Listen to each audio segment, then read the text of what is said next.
High high রে সর্বনাশ 3-4 দিন টানা না থাতে মেশিং এত দুনা জমলো কেমনে আজকে মাত্র ডবল ডিউটি এক দুপুর তো যাইব গা এটার পিছে শ্রম দিতে দিতেই 4 দিন ধরে টানা নাই দেখে মেশিং এর এই অবস্থা হইব এটার লেগে তাইলে তো বালা আছিল টানা থাকলো ওই বালা আর কি টানা তো গরই নাই কইতে ফালামো মেশিং এর দুনা গুলা এমন দেখা যাইতাছে একে মাখো মাখো অবস্থা মেশিনটা দেখতাছি আর চিন্তা করতাছি কেমনে মেশিনটারে পরিষ্কার করন যায় যেই পরিমাণ রোদ উঠছে আর যেই পরিমাণ গরম মেশিনটারে যে দৌড়মু এটা বাপ দই ডর করতেছে একবার চিন্তা করি দড়ি আবার চিন্তা করি এটারে যদি অনেক দড়ি তাহলে আজকে ডবল ডিউটি শেষ কারণ আরো মেশিন আছে হেডি তো চলায় না এটা মেশিন মস্তাম মেশিন এর এমন কোনো জায়গা নাই যে দুনা নাই একেরে কোনা কাঞ্চি মাইরা দুনা দা খাটছে আর জুরিনদারের কথা কি কব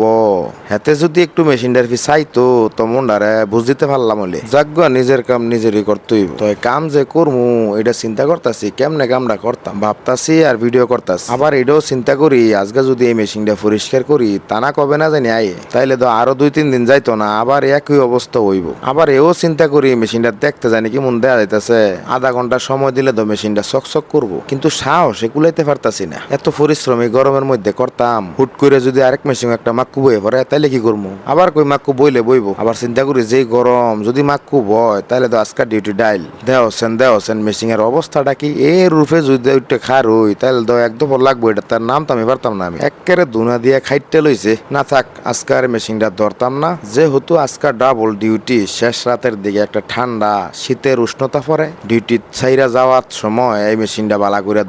বালা করে ডইলে একটা মশা দিমু যাতে মেশিনটা চকচক করে আশেপাশে মেশিন গুলো দেখতেছি হেটার অবস্থা মোটামুটি বালা হাই মেশিন বন্ধ থাকার কারণে ওই যে নিচে গা মায়ের কাট এই হইলো আমগো একটা কারিগরের দুঃস্বভাব মানে 5 থেকে 10 মিনিট লাগবো মেশিন এর 5 পেয়ারটা দোকান থেকে আনতে কিন্তু যখন ওই দেখমু একটা মেশিন এর টানা উড়া ঠিক তখনই চিন্তা ভাবনা করবো এই মেশিন এর কোন মালটা খোয়াই না আমার মেশিন লাগাম এই যে মায়ের কাটটা নিল গা এটার আবার টানা আইলে মাহাজনের লগে পরামর্শ করন লাগবো ম্যানেজারের জিগান লাগবো মিস্ত্রির কথা কন লাগবো তারপরে যাইয়া একটা মায়ের কাট আনতে হইব না আবার ফিটিং করতে হইব এই কৈফত দাও সেই কৈফত দাও মায়ের কাট কেডাই নিছে খবর লও এইডা সেইডা কত নানা ভিজা ফোনন লাগো হ্যাঁ আবার মনে করে মাল সামানা দিলে যদি বাড়িতে লয়ে যাই গিয়া যজ্ঞ হ্যাঁ করে ছোট করতে চাই না আসলে হ্যাঁ ওদম মাহাজনের চাকরি করে মাহাজন যেমনে কয় হেমনে না জিগাই তো আসলে সত্য কথা কি একটা কারিগর চায় একটা মাল সামানা মেশিন এর সিবাতে না থুয়ে দেও কিন্তু রাত বেরিয়েতে কাম লাগে এটা হ্যাঁ মিস্ত্রি ম্যানেজার হ্যাঁ জানে যে একটা কারিগর কেরে একটা মাল বেশি নিয়ে রাখে জানার পরও হ্যাঁ বারংবার জিজ্ঞেস করবো মাল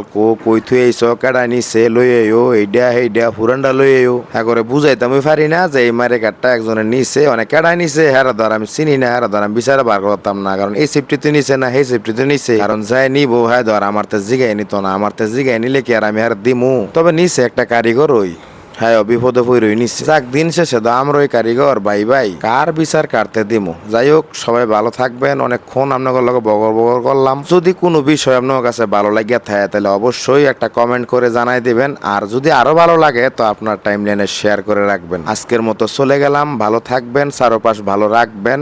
আল্লাহ হাফেজ।